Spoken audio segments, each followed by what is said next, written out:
There has to be the realization that you're not the ego. Otherwise, you can't make the choice, because the ego won't make it. The ego is the bardo. And so you have to free yourself from being trapped in thought forms that are impinging on you and trying to determine you to remain small and limited and localized and under the control of these superior forces, superego, etc. And because of your loyalty to that structure, you are not making the choice to free yourself.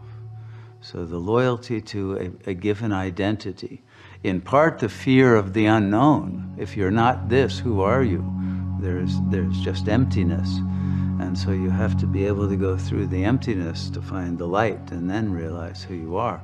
But if you don't make the choice to be disloyal to the voices in your own mind and the identity that tells you this is who you are and you have to do this, this, and this because we told you so, the old parental command system and all of that, if you don't free yourself by realizing there's a higher law, a higher power, a higher meaning, then that will keep you trapped. So it's really your own love for the ego that is the cause of your suffering, that is causing you to not make the choice.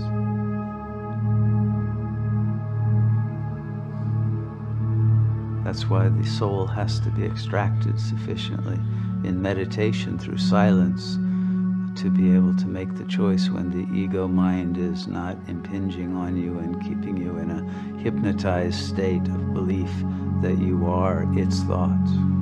It's different at different phases.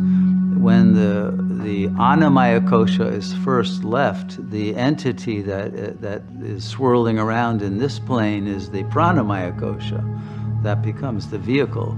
And it can be detected. It's electromagnetic energy, and there are people who can see ghosts, and you can feel their presence. I mean, they're very palpable.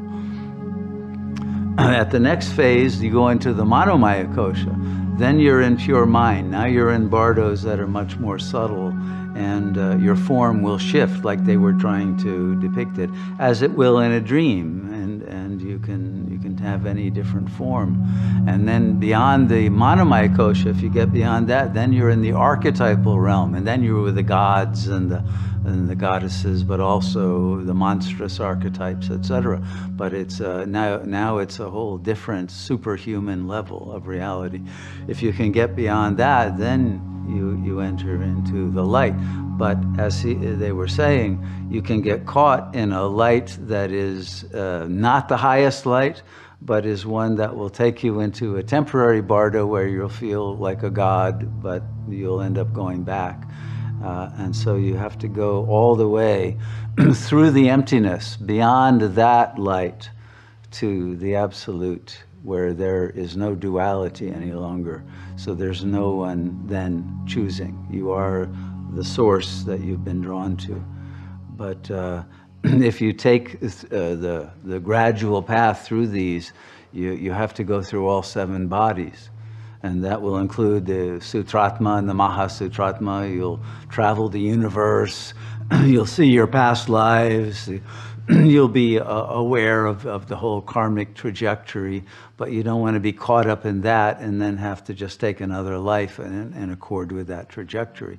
So you have to use your free will at every level to keep going beyond and not settling for that.